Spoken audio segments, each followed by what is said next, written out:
ज़ाहिर है हिंदुस्तान के जब हम सांसद बने हैं 5वीं मर्तबा, तो हर एमपी को भारत के संविधान पर ओथ लेना पड़ता। तो मैंने अल्लाह के नाम पर ओथ लिया है। तो संविधान के तहत ही तो देश चलेगा, किसी की मनमानी से तो नहीं चलना चाहिए जो आजकल चल रहा है। लेकिन हम परंपराओं से हटकर भी कई काम कर देते हैं। फिलिस्तीन की बात भी बोल आते हैं शपथ लेते हुए। हाँ, जब तक कोई रूल नहीं बना था, मेरे फ़लस्तीन जिंदाबाद के नारे के बाद स्पीकर साहब ने एक रूल बना दिया कि अब जिस किसी को भी ओथ लेना है तो उसको ये फॉर्मेट के तहत ओथ लेना पड़ेगा। मगर उस दिन आप ये नहीं देखे कि लोग दूसरे पार्टी के लोग किस तरह ओथ ले रहे थे, क्या क्या नारे लगा रहे थे, तो उसको सब भूल गए। और आप हम पे ज़्यादा नज़र करम आप लोगों की रहती है तो बहुत अच्छा है। तो ये भाईजान का हिंदुस्तान जब हम कहते हैं तो ये एक प्रधानमंत्री नरेंद्र मोदी का विकसित भारत उनका विजन। भाईजान का हिंदुस्तान कैसा है उनकी निगाह में? कैसा हिंदुस्तान है, कैसा होना चाहिए? नहीं, हिंदुस्तान भारत जो है वो तो इस देश का कोई रिलीजन नहीं है। नरेंद्र मोदी की सरकार कहती है कि इस देश का एक ही रिलीजन है। आइडियोलॉजी तो होनी चाहिए कॉन्स्टिट्यूशन। बीजेपी कहती है कि हिंदुत्व हमारी आइडियोलॉजी है। हम तो उसके खिलाफ हैं, जो एक्सक्लूसिव है, इंक्लूसिव नहीं है। तो फ़र्क यही है हम में और जो आज सरकार में है, जो रूलिंग पार्टी है या जो भी है। तो आज वो लोग उसको नेशनलिज्म को आप हिंदू नेशनलिज्म बना दिए। नेशनलिज्म को आप नेशनलिज्म नहीं रख सके। तो हर चीज़ आप देख रहे हैं कि कोई जाकर ईद भी नहीं मना सकता दिल्ली के उत्तम नगर में। खून की होली खेली जाएंगी मुसलमानों से कहा गया। और दिल्ली में हुकूमत लॉ एंड ऑर्डर किसके पास है? एमएचए के पास है। तो ये फ़र्क है हम में और दूसरों में। नहीं, लेकिन उधर तो नाम में ही भारतीय जनता पार्टी है और आपकी पार्टी के नाम में मुस्लिमीन है। नहीं, मगर आप ये नहीं देखते कि अगर कोई पॉलिटिकल पार्टी बनती है तो उसको इलेक्शन कमीशन के पास लिख कर देना पड़ता है कि वो भारत के संविधान पर उनको अटूट भरोसा है। आप ये भूल जाते कि शिवसेना हो गई, एनसीपी हो गई, बीआरएस है, अकाली दल है, ऐसे कई पार्टियां हैं। मगर इलेक्शन कमीशन में पार्टी के रजिस्ट्रेशन के लिए जो फॉर्मेट है वो ये है कि भारत के संविधान पे आपको अटूट भरोसा रखना पड़ेगा। क्या आपका मतलब, जब आप बात करते हैं हिंदुस्तान की, तो आपका झुकाव मुसलमानों की तरफ ज्यादा होता है? क्योंकि परसेप्शन यही है। नहीं, भारत में मुसलमान कोई मार्स से तो नहीं आए ना। नहीं, लेकिन एक तरफ पड़ला क्यों झुका रहे? नहीं, बराबरी का क्यों ना रहे? नहीं, चांद से तो नहीं आए, इसी जमीन के हैं। मैं तो कह रहा हूं कि आप और हम डीएनए कराते हैं। मेरा डीएनए आपसे ज्यादा निकलेगा भारत के लिए, बता रहा हूं आपको। आप भारत वाले जीन सीक्वेंसिंग भी देख लिए क्या? हाँ, देख लिए, करा देंगे, जेनेटिक टेस्ट करा लेंगे। तो ये जो बोलना कि भारत ये भारत का वैसा, और ये जो भारत तो सबका है ना। आज जो लोग हमको भारत से मोहब्बत सिखाने की कोशिश कर रहे हैं वो तो सन 57 की जंग आज़ादी में कहीं पर नजर नहीं आए। आज जो हमसे पूछ रहे हैं वफादारी का सर्टिफिकेट, काला पानी की सज़ा में तो सबसे पहले अगर कोई काला पानी की सज़ा में गया तो हैदराबाद से मौलवी इस्माइल थे, सबसे पहला आदमी। वहीं पर उनकी मौत हो गई। तो ये तो अब सत्ता में रहकर आप सबसे सर्टिफिकेट का मुतालबा कर रहे हैं तो वो अलग बात है। नहीं, पूरी दुनिया में जब भारत को एक उभरती हुई ताकत के तौर पर देखा जा रहा है, एक ग्रोइंग पावर जिसका सब एहतराम कर रहे हैं, वैसे में आप कई बार भारत के अंदर लोकतंत्र पर भी सवाल खड़े कर देते हैं, अल्पसंख्यकों की स्थिति पर भी सवाल खड़े कर देते हैं। जमीनी हकीकत क्या है? वो छवि जो भारत की दुनिया भर में बन रही है या जिसका जिक्र आप करते हैं वो? तो पहले आपका सवाल में दो पार्ट हैं। पहला पार्ट का जवाब देता हूं। अमेरिका का डिप्टी सेक्रेटरी भारत में आके बोलता है कि हम भारत को चाइना की तरह उठने नहीं देंगे। कौन है भाई गोरी चमड़ी वाला जो भारत में आकर बोलता उठने नहीं देंगे? उसके बाप का भारत है जो यहां पर आकर बोलकर चला गया और हम लोग कुछ बोल नहीं सके उसके बारे में। हम भीख मांग रहे हैं अमेरिका से कि हमको 30 दिन का वेवर दे दो, हम ऑयल खरीदेंगे। ये भारत है जिसकी आप बात कर रहे हैं। ईरान में गड़बड़ हो गई तो आपने कह दिया कि ठीक है अब आप खरीद लो रशिया से ऑयल। कौन है भाई वो बोलने वाला हमको हम रशिया से ऑयल खरीद लें? आप बताइए कि कहाँ गया हमारी गीरत, हमारा हमियत, कहाँ गई सब चीज़ें? ये इस पर कोई नहीं कुछ नहीं बोलता। हम पाँच दिन के बाद ईरान पे हमला हुआ, 5 दिन के बाद हम लोग जाकर कंडोलेंस देते हैं। आज हम ईरान से बोल रहे हैं कि भाई हमारे 2 शिप 3 शिप छोड़ दो। पाकिस्तान, बांग्लादेश, जापान, चाइना को तो डायरेक्ट उनके कश्ती निकल जा रही है, हमारी नहीं निकल रही है। शायद होगा एक 4-5 दिन के अंदर। ट्रंप हमको बोल दिया 2018 में ईरान से ऑयल मत लो। आपको मालूम यूको बैंक में 60,000 करोड़ हमने जमा करवाए थे। ईरान से हम ऑयल ले रहे थे और ईरान यहां से पैसों को लेकर नहीं जा रहा था, यहां से सामान खरीदकर भारत से लेकर जा रहा था। आज हम वो भी नहीं, हमने ट्रंप बोला गोरी चमड़ी वाला कि हम, ट्रंप ने कह दिया कि आप मत खरीदो रशिया से, हम नहीं खरीदेंगे। ट्रंप ने कह दिया खरीद लो, हम खरीद लेंगे। नुकसान किसको हो रहा है? आज आप देख लीजिए, आज हम बासमती चावल हमारा पोर्ट में अटका हुआ है। फ्रूट जो जाते थे रमजान में गल्फ को, वो नहीं जा पा रहे हैं। आज हमारी कश्तियों को अफ्रीका से जाना पड़ रहा है, इंश्योरेंस उनका बढ़ गया है। तो फिर आप बताइए फिर कैसे होगा ये? और दूसरी बात, आपका सवाल का दूसरा हिस्सा, मेरे को एक बात बताइए, उत्तम नगर में क्या मुसलमानों को ईद मनाने के लिए हाईकोर्ट जाना पड़ता है? उत्तम नगर में आप घटनाओं का सामान्यीकरण नहीं करते। सुन तो लीजिए, अरे सुन तो लीजिए। दूसरी बात, आपने बात की वहां पर कश्ती में बच्चों ने रोजा खोला। एक वीडियो तो दिखा दीजिए टीवी 9 पर कि उन्होंने हड्डी डाली है पानी में। और कौन सा कानून है जो कहता है कि खाना नहीं खाना? और जो पूरा सूरज आकर गंगा में गिर रहा है उस पर आपके मजहबी जज्बात को तकलीफ नहीं होती? अच्छा, मेरे मजहबी जज्बात क्या होगा? मैं भी रोजा रहता हूं। क्या मैं कह रहा हूं कि सबसे कुछ खाना मत खाओ, कुछ पानी मत पियो, क्योंकि मेरी आस्था है? मैं तो ये नहीं कह रहा हूं ना किसी से। नहीं, लेकिन आपने पहले दो चीजों नहीं सुनिए, आपको तो पहले बोलना नहीं चाहिए था कि मैं ये सब कर रहा हूं, पर आपने बोल दिया। मगर मैं आपसे तो नहीं कह सकता ना कि सर आप जब तक दिन आप मेरे सामने पानी मत पीजिए। ये कौन सा ऐसा माहौल बना दिया जा रहा है कि आपकी आस्था इंपॉर्टेंट है, मेरी नहीं है? नहीं, आपने 2 चीजें। अच्छा, और एक चीज सुन लीजिए, ये कौन सा पुलिस का इंस्पेक्टर है जो कहता है कि जिसको ईरान जाना ईरान चले जाओ? सुप्रीम कोर्ट के जज ने कहा कि उनकी बेटी की दोस्त मुसलमान थी, उसको घर नहीं मिलता है। सुप्रीम कोर्ट के जज ने कहा उनकी बेटी की दोस्त मुसलमान है, उसको घर नहीं मिलता है। आप उठाकर देख लीजिए, यही तो सब हो रहा है ना। तो आप दुनिया भर अच्छा, में... फिर इलाहाबाद हाई कोर्ट ने कहती है कि प्राइवेट प्रॉपर्टी में आप नमाज पढ़ सकते, क्या आप किसी और धर्म के लोगों को रोक सकते? ये इलाहाबाद हाई कोर्ट ने कहा। इन शॉर्ट ये बता रहा हूं कि ये हाल देश का है।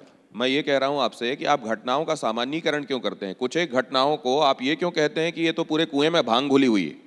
कुछ एक घटनाओं के आधार पर आप ये कह सकते हैं क्या? आप देखिए बाकी जगहों पर मुसलमानों की स्थिति देखिए, भारत में उनकी स्थिति देखिए, कि आपको ये फर्क समझ में नहीं आता? नहीं, क्या मैं क्या कोई किराएदार हूं यहाँ पे?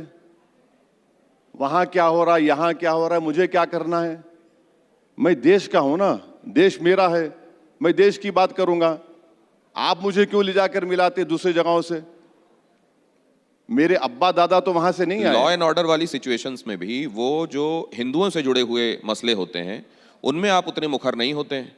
आप उन मुद्दों को जरूर पकड़ लेते हैं जहां पर आपको ये लगने लगता है। जैसे आप उत्तम नगर की घटना का जिक्र कर रहे हैं, आप गंगा में हड्डी फेंके जाने के संदर्भ में भी उसका जिक्र भी इस तरीके से कर रहे हैं। आपको वो बात बुरी नहीं लगी? आपको ये नहीं लगा कि इतने सारे हिंदू उससे आहत होंगे? सुनिए, एक वीडियो नहीं है उन बच्चों ने गोश्त खाकर हड्डी फेंकी, ये कहानी बनाकर डाल दी गई। नहीं तो फिर आप ये भी कह रहे हैं कि अगर ऐसा किया है तो गलत क्या किया है? दूसरी बात, तो गंदे नाले आके मिल रहे हैं। नहीं, दूसरी बात, कौन सा कानून है बताइए? आप संविधान की बात कर रहे हैं ना, कौन सा कानून है कि गोश्त नहीं खाना वहां पर?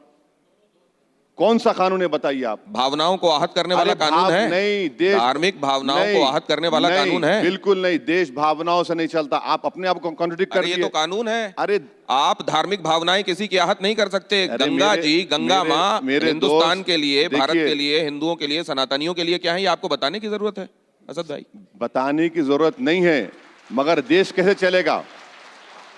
देश कैसे चलेगा? मेरी भावना क्या क्या होगा? रमजान के 30 दिन में रोजा था तो शराब की दुकानें बंद नहीं की आप। तो आप ये कह रहे हैं कि अगर हड्डी फेंकी भी गई तो सही किया गया? सुनिए एक मिनट, इस क्यों शराब की दुकान आपने बंद नहीं की? क्योंकि शाम में 7 बजे आपको पीना है, वरना नहीं पिए तो आपका मूड आउट हो जाता है। क्या मैंने कहा कि शराब की दुकानें बंद कर दो? तो आप ये कह रहे हैं तो कि जो मैं रोजेदार सवाल- हैं उनमें इतना संयम नहीं है कि दुकान खुली होगी तो जाके नहीं लेंगे, नहीं पिएंगे? नहीं नहीं, चीख मत मारिए, चीख मत मारिए, आराम से बात करिए, सुनने तैयार हूं। ब्लड प्रेशर बढ़ जाएगा, आप पानी पी सकते, पीजिए आप, सुन तो लीजिए।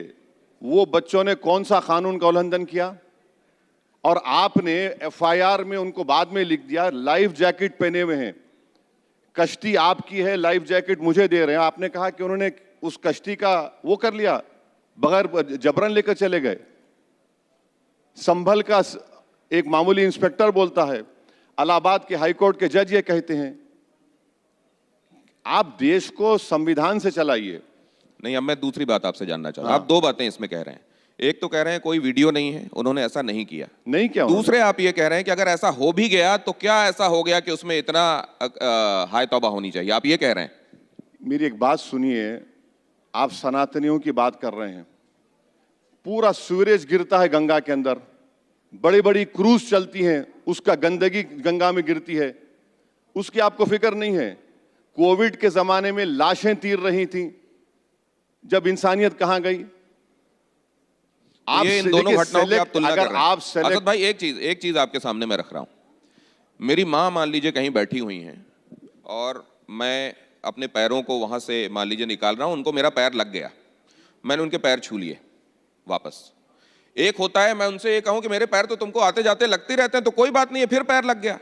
ये जो आप कह रहे हैं गंगा में हड्डी वाली बात कि वहां सीवेज गिरता है, ये गिरता है या हड्डी विसर्जित की जाती है, ये कहीं हो जाता है बात अलग है, लेकिन मैं खा के फेंकूंगा, ये तो जानबूझ के किया गया अपमान हुआ ना? देखिए, जानबूझकर किया नहीं। देखिए, आप रूल बनाइए, आप रूल बनाइए, और अगर कोई अपनी माँ को पैर लगाता है तो हम तो माँ को पैर लगाना दूर की बात, हम तो अपनी माँ की तरफ पैर भी नहीं करते हैं। बिल्कुल, हमारे लिए गंगा जी वही है। सुनिए दूसरी बात, देश हमारे लिए भगवान नहीं है, देश की पूजा नहीं करते हम मुसलमान हैं। आर्टिकल 25 पढ़िए उठा के, प्रियम्बल पढ़िए आर्टिकल देश के संविधान का, लिबर्टी, इक्वालिटी, जस्टिस की बात करता है। इस देश में कई ऐसे लोग हैं जो किसी भगवान को नहीं मानते, अल्लाह को नहीं मानते, उनको क्या बोलेंगे आप? इसीलिए कह रहा हूं कि देखिए, मैं आस्तिकता नास्तिकता की बात नहीं कर रहा हूं असद भाई साहब, मैं ये कह रहा हूं आप अगर किसी को बहुत मानते हैं तो मेरा भी ये फर्ज है आपको मानने के लिए कि मैं उसको भी एहतराम दूं, उसको भी मानूं। कौन सा माने आप? हमने क्या नहीं माना? कौन सा? हिंदुस्तान ने क्या नहीं माना? आपने एहसान किया। एहसान नहीं, माना तो एहसान किया, और नहीं तो नहीं माना। ये तो चित भी मेरी, पट भी मेरी हो गई। एक बात सुनिए, ये जो आपका मामला है ना, आपके सवाल की सोच जो आ रही है कि हम बड़े हैं और दूसरे हमसे छोटे हैं, बिल्कुल नहीं, बिल्कुल है। यही ज़हनियत के मज़ाहिर आप कर रहे हैं। आपको बताने की आवश्यकता नहीं है। देखिए, संविधान इस देश के लिए क्या है, आपको बताने की आवश्यकता नहीं है असद भाई। क्या उसमें ये कहना कि उसमें अगर मान लीजिए कहीं कोई सीवरेज गिर रहा है, उसकी आलोचना होनी चाहिए। हाँ। उसमें हड्डी तो विसर्जित किए जाने की भी आलोचना नहीं। अगर आपकी लॉजिक को मान लिया जाए तो आपकी मां पर सूरज गिरता रहे और आपको तकलीफ ना हो, आपकी लॉजिक को मान लिया जाए, उसी तकलीफ के लिए और आपको तकलीफ नहीं हो रही, प्रयास किए जा रहे हैं। और आपको ये भी मालूम होगा, आपकी लॉजिक ये है कि आप सुनिए और स्वच्छ गंगा के तहत आपकी लॉजिक ये है कि आपकी माँ पर सूरज गिरता जाए, आपको तकलीफ ना हो। बिल्कुल तकलीफ, अगर अनजाने में पैर लगा, मैं वही कह रहा हूँ, पैर का नहीं, गंदगी गिर रही है, गंदगी गिर, आपको तकलीफ नहीं हो रही है। अच्छा, मुबारक हो। अब ये जरा देखिए, दो चीजें कही जा रही हैं कि वहां पर सीवरेज का गिरना ये भी आपके लिए तकलीफ दे होना चाहिए, बहुत ज्यादा तकलीफ दे होना चाहिए, बात बिल्कुल सही है, होना चाहिए। लेकिन खाकर गंगा में हड्डी फेंके जाने का मसला क्या वैसा ही है जैसे सीवरेज का गिरना? आप में से कितने लोग ऐसा समझते हैं, कृपया हाथ खड़ा करें, कि एक जैसी घटना है ये? ये एक जैसी घटना देखिए यहां बैठे किसी आदमी को नहीं लग रही। नहीं, मैं देखिए ये पूरे मान भी लें, ये गंगा का पृथ्वी पर अवतरण ही अस्थियों को विसर्जित करने के लिए हुआ है। हेमंत जी कह रहे हैं कि ये हाथ खड़े करने से तय नहीं होगा। ये तो हुआ ही इसीलिए। सुनिए, आप और ये दोनों लड़ रहे हैं, आप तय कर लीजिए पहले क्या है। वो आपके बॉस हैं, आप एक बात कर रहे हैं, वो अलग बोल रहे हैं, आप अलग बोल रहे हैं, तो आप मुझे क्यों बीच में ला रहे हैं? भाई मेरा हाल फंस गए रजिया गुंडों में। गंगा जी, आप डिसाइड कर लीजिए पहले, आप दोनों क्या करना चाह रहे हैं। में अस्थियों का विसर्जन अलग बात है और खाकर, उनका कहने का तात्पर्य है कि खाकर फेंका जाना अलग है, विसर्जन अलग है। आपको बोल रहा हूं, कोई वीडियो दिखाओ, आप वीडियो दिखा दो, अब टीवी 9 पे वो बच्चों ने किया। तो आप ये कह रहे हैं कि मामला आस्था का नहीं पॉलिटिकल है? सुनिए, देखिए, ये एक पूरे यूपी में या तो बुलडोजर चलेगा या गोली चलेगी, और फिर नमाज पढ़ने प्राइवेट जगह है तो नहीं पढ़ सकते, इलाहाबाद हाई कोर्ट को करना पड़ेगा। दिल्ली में, देश की राजधानी है, उत्तम नगर में बोला जाएगा खून की होली खेलेंगे तो हाई कोर्ट जाना पड़ता है। ये सब मिसालें क्या बता रही हैं कि रूल ऑफ लॉ नहीं रहेगा, फिर जिसकी लाठी उसकी भैंस होगा, तो फिर आप अनार्की की तरफ जा रहे हैं। रूल ऑफ लॉ नहीं रहेगा, जिसकी लाठी उसकी भैंस। क्या असदुद्दीन ओवैसी ये बताने का प्रयास कर रहे हैं कि ये जो है, ये मसला ज्यादा पॉलिटिकल है, ज्यादा सियासी है? लेकिन अगर ऐसा है तो फिर जिन घटनाओं का वो जिक्र करते हैं उनका सामान्यीकरण वो क्यों करते हैं? जैसे कुछ एक उदाहरण वो दे रहे हैं, क्या उनका सामान्यीकरण हो रहा है? अब इसको और ज्यादा ना लेते हुए, यहां मुझको लगता है कि उनकी बातों से आपको सवालों के जवाब मिल गए होंगे। नहीं, अभी मैं लूंगा, अभी आप बैठ जाइए प्लीज, कृपया शांति बनाए रखिए। ये एक चीज बड़ी अच्छी लग रही है कि आप सब इन्वॉल्व हो रहे हैं, और किसी सेशन की सार्थकता इसी में होती है कि लोग भी उसमें इन्वॉल्व हों। वैसे मैं आप लोगों को एक बात बता दूं, आज जो असद भाई के साथ ये सेशन हो रहा है, ये सिर्फ 15 मिनट का सेशन नहीं है, ये 15 मिनट से ज्यादा वाला सेशन है। तो तालियां एक बार जोरदार होनी चाहिए। अब जरा इस चर्चा को आगे बढ़ाता हूं। देखिए 15 मिनट सुन के उनके चेहरे पर कैसी मुस्कुराहट है। वैसे लोग ये कहते हैं असद भाई कि आपसे अगर टाइम पूछा जाए ना, और 9:30 बजे हो, तो आप ये नहीं कहेंगे कि 9:30 बजे, आप कहेंगे 9:15, उसके बाद और 15 मिनट। मेरी घड़ी में तो आपकी घड़ी टाइम गलत है, मेरी घड़ी में कुछ और टाइम बता रहा है। अच्छा, ये जो 28 तारीख से पिछले महीने शुरू हुआ, इसमें किन किन चीजों को आपने ऑब्जर्व किया? 28 तारीख से क्या, इजराइल, अमेरिका। 28 तारीख से क्या शुरू हुआ? ये जो युद्ध शुरू हुआ, किसने शुरू किया? आप बताइए, आपने क्या ऑब्जर्व किया? मैंने आपसे क्या पूछा, आपने क्या ऑब्जर्व किया? अरे अब आप मेरे यहाँ सामान्य ज्ञान का परीक्षण करने लगे। एंकर हैं आप, एंकर हैं। आपने युद्ध किसने शुरू किया? अमेरिका इजराइल ने शुरू किया, खत्म हो गया। जब अमेरिका इजराइल युद्ध शुरू किया, उसका नुकसान भारत को नहीं हो रहा है? कितना नुकसान हो रहा है भारत को देखिए आप। यूरिया की कमी आ गई, फिर हमारे पास अब गैस की कमी आ गई, कमर्शियल गैस तो बंद हो गया। तीसरा, हमने 11 साल में जो स्ट्रेटेजिक पेट्रोलियम रिजर्व्स बनाना था, हमने नहीं बनाया। हमारा पूरा तेल आता है यही स्ट्रेट ऑफ हॉर्मुज से, गैस आती है वहीं से। एक बात बताइए, मैं मुकम्मल, प्रधानमंत्री की जगह आप होते तो क्या करते इन परिस्थितियों में? देखिए, प्रधानमंत्री आपके लिए, प्रधानमंत्री सुन तो, सबसे बड़ी गलती प्रधानमंत्री ने की जो इजराइल गए। अमेरिका के 2 एयरक्राफ्ट कैरियर आ गए हैं, प्रधानमंत्री को नहीं जाना चाहिए था, खैर वो चले गए। नेतन्याहू को आना था, नहीं आया। प्रधानमंत्री को, जब प्रधानमंत्री गए वहां पर उनको मालूम था कि हमला होने वाला है। अगर प्रधान, आप कैसे कह सकते हैं? सुन तो लीजिए, ये आप अज्यूम करके चल रहे हैं। देखिए, आप मुझे बोलने देंगे ना? नहीं, आपको पसंद ना हो तो तो आपसे जानना चाहता हूं कि आप आप ये दमदारी से कैसे कह सकते हैं उनको पता था? सुन तो लीजिए, इतनी बेचैन क्यों हो जाती है? प्रधानमंत्री के बारे में कुछ बोले तो आपको नौकरी, आपकी लगता है कि वल्नरेबल हो गई। मैं तो सिर्फ ये जानना चाहता हूं कि असद भाई क्या समाधान देना चाहते हैं। सुन तो लीजिए, वो क्रिटिसाइज तो करते हैं प्रधानमंत्री को, लेकिन उनकी निगाह में समाधान क्या है ये जानना चाहता हूं। सुन तो लीजिए ना। अरे आप सबको बोलिए, मोदी को मत बोलिए, तो नहीं चलेगा ना। आपने जनवरी में आपने नोटिस दिया कि ईरान में जितने भारत के लोग हैं आ जाइए। क्यों दिया आपने? क्योंकि आपको मालूम था कि अमेरिका वहां पे हमला करेगा। अब हो क्या रहा है? हमला तो हो गया। 5 दिन लगे हमको कंडोलेंस देने के लिए। 7 दिन के बाद हमने वो 160 स्कूल के बच्चों के मरने पर बात की। हाँ, हमारी दावत पर ईरान की नेवी विशाखापट्टनम को आती है और हमारे तरफ से एक कंडेमनेशन तो छोड़िए, कंडोलेंस तक नहीं जाता। तीसरी बात, अगर हम यूएस के स्ट्रेटेजिक एलाई है तो यूएस ने भारत को बताया था कि सब तमाशे करने वाले हैं। नुकसान किसको हो रहा है? नुकसान भारत को हो रहा है। 1 करोड़ भारत के नागरिक वहां से हर साल 40 से 50 बिलियन डॉलर का फॉरेन एक्सचेंज भी जाते हैं। उसको आप क्या करेंगे? अगर वो वापस आना शुरू कर दिए तो यहां पर तो कोई नौकरी नहीं है, यहां पर तो कोई नौकरी नहीं है ना, बताइए। दिल्ली, बॉम्बे के पोर्ट पर जाइए, महाराष्ट्र के किसान गाली दे रहे हैं कि उनका सामान नहीं जा रहा है। उसकी जिम्मेदार कौन है बताइए आप? यही तो हम कह रहे हैं कि ये जो हमला इजराइल ने, नेतन्याहू ने किया ईरान के ऊपर, हम 5 दिन क्यों खामोश बैठे?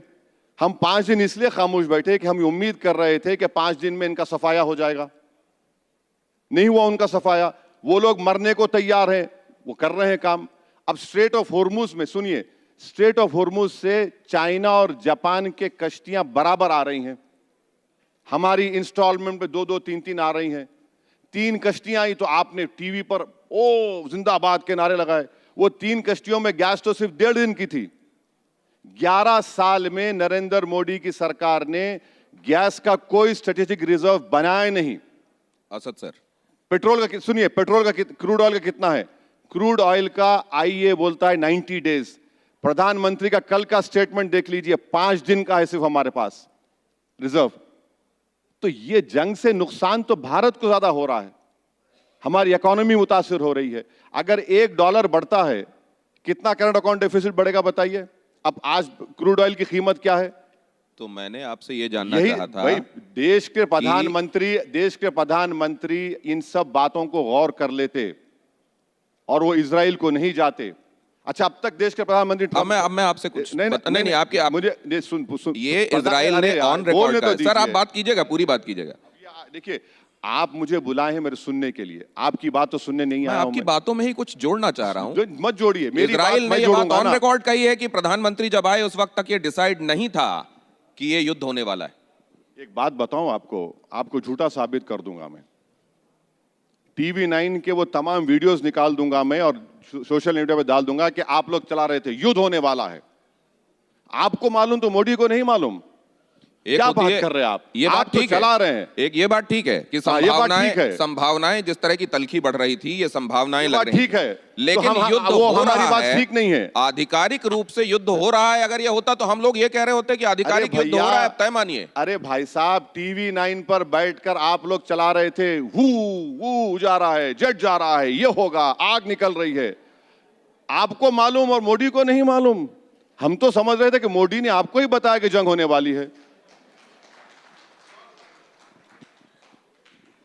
तो अब मैं आपसे, चलिए मुस्कुरा तो दिया आप। नहीं, मैं मुस्कुरा भी दिया और ये भी जानना चाह रहा हूं असद भाई कि आपने देखा ये जो जंग हुई, इसमें जंग अरब चल रही है अभी। हाँ, और अफसोस की बात यह है कि पाकिस्तान में बैठकर उसकी जंगबंदी की बात हो रही है।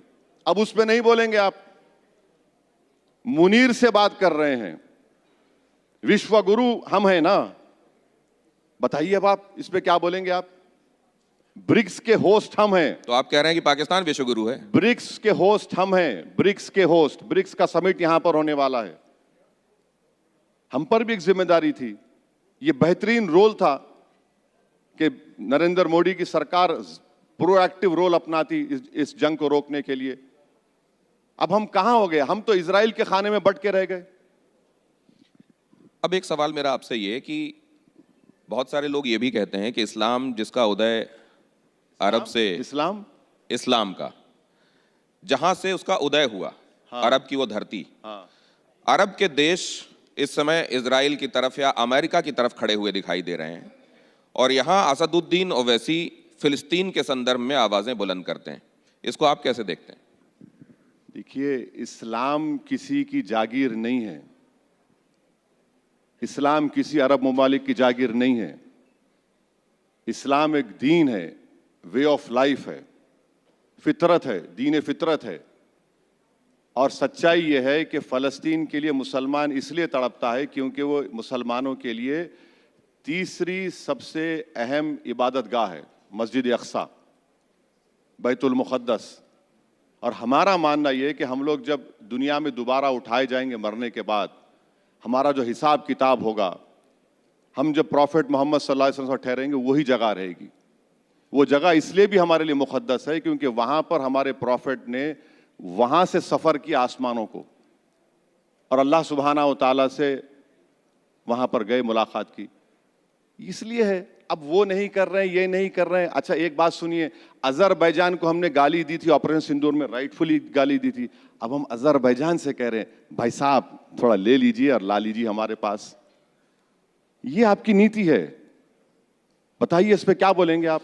कल प्रधानमंत्री यहाँ पर थे जब हमारे सत्रों का उद्घाटन हो रहा था, और उन्होंने ये कहा कि हम किसके साथ हैं, अगर दुनिया ये जानना चाहती है तो हम ये बता दें कि हम भारत के साथ हैं। भारत का हित जिसमें होगा हम वो करेंगे। नहीं है तो अभी आप जब बाकी देशों की बात कर रहे हैं, आप नहीं, देश के भारत का हित जिसमें समझ में आ रहा है वो कदम उठाए जा रहे हैं। देखिए भारत का अगर साथ देखते आप, तो आपका क्रूड ऑयल कहां 60% कहां से आ रहा है, 90% गैस कहां से आ रही है? हम लोग यहां बैठकर आराम से बातें कर रही हैं। जो ठेला, जो एक बंडी पर जो आदमी अपना काम कारोबार करता है, जो फैक्ट्री में उसको एलएनजी की जरूरत है, उसको नहीं मिल रही एलएनजी, उससे पूछिए जाकर आप। जो कमर्शियल सिलेंडर जिसको चाहिए उनको नहीं मिल रहा है। कितना अभी खारिफ सीजन शुरू होने वाला है, कितना एमटी यूरिया की जरूरत है? 7 खाली 19 की जरूरत है, हम वो भी नहीं दे पाएंगे। एमआरआई मशीन के लिए हीलियम की जरूरत है, वो भी नहीं दे पाएंगे। ये देश के हित में हो रहा है। आपने तो प्रीमियम पेट्रोल को बढ़ा दिया। जब ये चुनाव खत्म हो जाएंगे, देश को तैयार रहना पड़ेगा, पेट्रोल डीजल की कीमत बढ़ेगी, क्योंकि अब ये चुनाव है, चुनाव जीतना है। तो जैसा चुनाव होगा पेट्रोल डीजल की कीमतें बढ़ जाएंगी। मैं इसलिए भी आपसे ये जानना चाहता हूं, आपने एक बात कही कि देखिए मुस्लिम देशों से ही तेल आ रहा है, उस तेल से परहेज नहीं। नहीं, एक बात सुनिए, मैंने क्या कहा था कि मुंबई में एक पिक्चर को देखने के बाद आरएसएस की आइडियोलॉजी से मुतासिर ऑर्गेनाइजेशन ने थिएटर के अंदर लोगों से कसम दिलाई कि हम मुसलमानों का समाजी बायकॉट करेंगे। सबसे पहली बात तो यह कि संविधान के खिलाफ है किसी का सोशल बायकॉट, ये क्राइम है। और दूसरी बात मैंने कही थी कि मुसलमानों का बायकॉट आप करेंगे तो फिर तेल कहां से ले रहे हैं? क्या सऊदी अरब ने, कुवैत ने, यूएई ने, इन तमाम अरब ममालिक ने प्रधानमंत्री को बड़े से बड़ा अपना अवार्ड से नहीं नवाजा? क्या 1 करोड़ लोग भारत के इन अरब ममालिक में काम नहीं कर रहे हैं? $50 बिलियन का फॉरेन एक्सचेंज आता है भारत को, सब सेकंड हाईएस्ट। आप ये भी नहीं देख रहे हैं। आप ओवैसी से नफरत करो, मगर उन लोगों को क्या पैगाम दे रहे हैं आप बताओ? ये बोल रहा हूं, संविधान के खिलाफ है पहले तो सोशल बायकॉट करना। उन पे अब तक केस नहीं बुक हुआ, उनके ऊपर किसी पर भी एक केस, लीगल केस बुक नहीं हुआ, जो ओपनली कह रहे हैं कि मुसलमानों का बायकॉट करो। कहां जाएगा फिर? आप तो रूल ऑफ लॉ की धज्जियां उड़ा रहे हैं। रेडिकलाइज कौन हो रहा है? किसको संविधान पे भरोसा है बताइए आप? आपने इस दौरान क्या यह भी देखा कि शिया और सुन्नी डिवाइड भी बहुत उभर कर सामने आ गया इस जंग के दौरान? नहीं, आपके दिल के अरमा आंसुओं में बह जाएंगे। क्या अरमा लग रहे हैं आपको? आपके अरमा आंसुओं में बह जाएंगे। कोई शिया सुन्नी इख्तलाफ था ना, होगा ना कभी इस पे होगा। सच्चाई की जहां बात आएगी सब एक होकर बोलेंगे। आप लोग कोशिश कर रहे हैं कि शिया सुन्नी का कुछ हो जाए, नहीं होगा, कुछ नहीं होगा। तो अरब कंट्रीज के बीच में और ईरान के बीच में जो हो रहा है वो शिया सुन्नी डिवाइड की वजह से नहीं? वो मेरे अब्बा नहीं है, वो आपके कोई रिश्तेदारी है तो उनसे पूछ लीजिए। नहीं, लेकिन आप तो रिश्तेदारी जोड़ लेते हैं जब तेल वहां से आने की बात करते हैं कि वो मुस्लिम कंट्री से अरे तेल भाई आ रहा है। देखिए ना इजराइल हम पे एहसान कर रहा है ना कोई कर रहा है। हम पैसे देकर ले रहे हैं, आपका हमारा पैसा जाकर हम तेल खरीद रहे हैं। तो वो कर रहे हैं तो मैं तो उनका नुमाइंदा नहीं हूं, आप उनसे पूछ लीजिए बुलाकर। दिल के अरमा वैसे असम में भी मुसलमानों के बहुत हैं, और बदरुद्दीन अजमल के भी अरमान हैं कि असदुद्दीन ओवैसी आएं, हाथ मिलाएं और साथ में चुनाव लड़ें। जा रहे हैं आप असम? आपने कहा हेमंता बिस्वा शर्मा का वो वीडियो आपने जिक्र किया जिसमें गोली मारते हुए दिख रहे थे। नहीं, हेमंत बिस्वा शर्मा ने तो गोली मारने का वीडियो बनाया, और किसको गोली लग रही है भाई? मुसलमान को। हेमंत बिस्वा शर्मा मुख्यमंत्री हैं, संविधान पर ओत लिया और कह रहे हैं कि मियां मुसलमान को 2 रुपये कम दो। अरे ये अगर उसको 2 रुपये चाहिए हेमंत बिस्वा शर्मा, तो मैं दे देता हूं 2 रुपये उसको। आप लोगों को क्यों बोल रहे हैं 2 रुपये कम दो? आप तो मुख्यमंत्री है ना। आप कह रहे हैं कि मैं ऐसा माहौल पैदा कर दूंगा कि पूरे मियां निकल के भाग जाएंगे। वो तो कहते हैं मैं घुसपैठियों की बात करता हूं। घुसपैठी, मियां मतलब घुसपैठी है। घुसपैठी का रिकॉर्ड क्या है? सुप्रीम कोर्ट मॉनिटर्ड एनआरसी हुआ, 20 लाख लोगों के नाम उस एनआरसी में नहीं आए। कितने मुसलमानों के नाम हैं? 2 लाख, 2.5 लाख समझिए, 17.5 लाख तो नॉन मुस्लिम है। सुप्रीम कोर्ट मॉनिटर्ड एनआरसी में आसाम में, बताइए कौन कौन घुसपैठी है? फिर उन नॉन मुस्लिम्स को आप कह रहे हैं कि हम आपको सिटीजनशिप दे देंगे CAA में, और जो मुसलमान हैं उनसे कह रहे हैं कि नहीं, तुमको डॉक्यूमेंट लाके दिखाना पड़ेगा। आप तो अच्छा, BSF आपके पास, होम मिनिस्टर आपका, मुख्यमंत्री आप हैं, घुसपैठी कहां से आ रहा है भाई? उड़ के आ रहा है क्या? अब घुसपैठी की आप बात कर रहे हैं।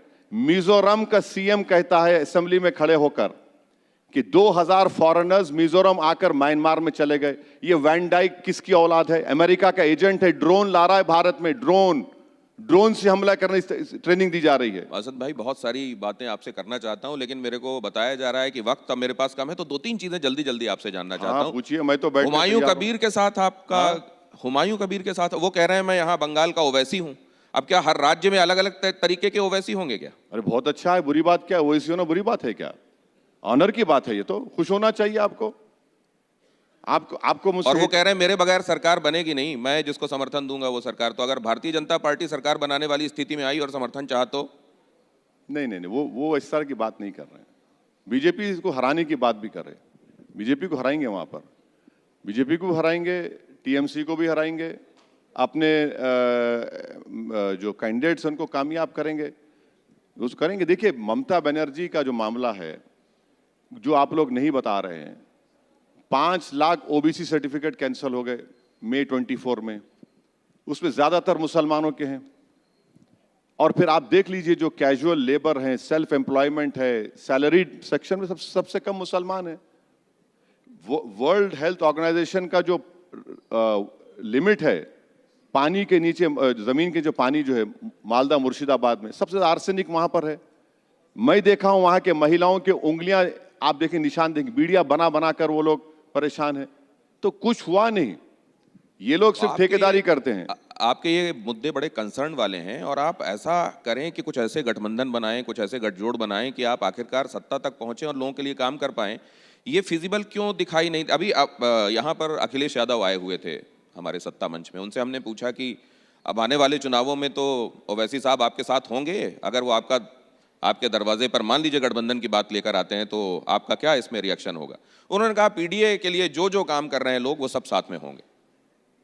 नहीं, लेकिन तो, ना हाँ कहा ना कहा। आप गवाह हैं, वो जब जा रहे थे यहां से, मुझे बोले मेरे खिलाफ मत बोलो, मेरे खिलाफ मत बोलो, बोल के गए मेरे खिलाफ मत बोलो।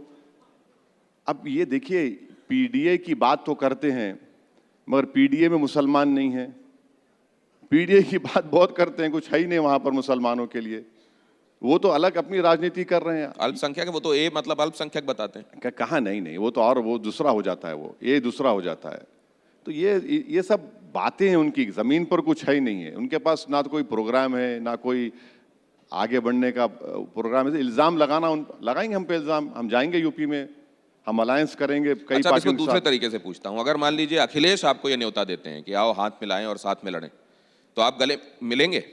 भाई साहब, पहले तो बोले ना कुछ। वो बिहार में क्या हुआ देखा आपने? बिहार में कितना गाली दी हमको, लेकिन फिर भी आप तेजस्वी को कहीं समर्थन देते हुए दिखाई देते हैं। उसके बाद क्या हुआ? किसकी वजह से AD सिंह नहीं जीते? आप वो नहीं बोलते हैं। बोलिए AD सिंह क्यों हार गए? किसकी वजह से हारे AD सिंह? बोलिए। अरे रुक क्यों गए? जबान तो हिलाइए। कांग्रेस ने साथ नहीं दिया। हाँ, कांग्रेस ने साथ नहीं अरे दिया। इतना जोर से बोलिए, इतना सुकून से क्यों, तकलीफ से बोल रहे हैं? हम क्या थे जब वहां पर? अब हमको क्या गाली देंगे आप? अब हम बंगाल जाएंगे, शुरू हो जाता फिर वो पुराना कैसेट। हम लोग हैदराबाद में इस तरह की जो बात होती है उन कहते हैं ये खादर खां के खट्टे डायलॉग है, वही शुरू हो जाएंगे आप। तो ये चीज है। तो अब तो चुनाव आगे हैं, बंगाल सामने है, आपसे बातचीत होती रहेगी। आज जरूर, आपने जरूर। वक्त निकाला, इसके लिए बहुत शुक्रिया। Thank you. तो आपने देखा, जुबां में असर, दिल में तूफान रखते हैं, अकेले खड़े हों तो भी हजारों की शान रखते हैं। बहुत धन्यवाद हमसे आज वक्त साझा करने के लिए।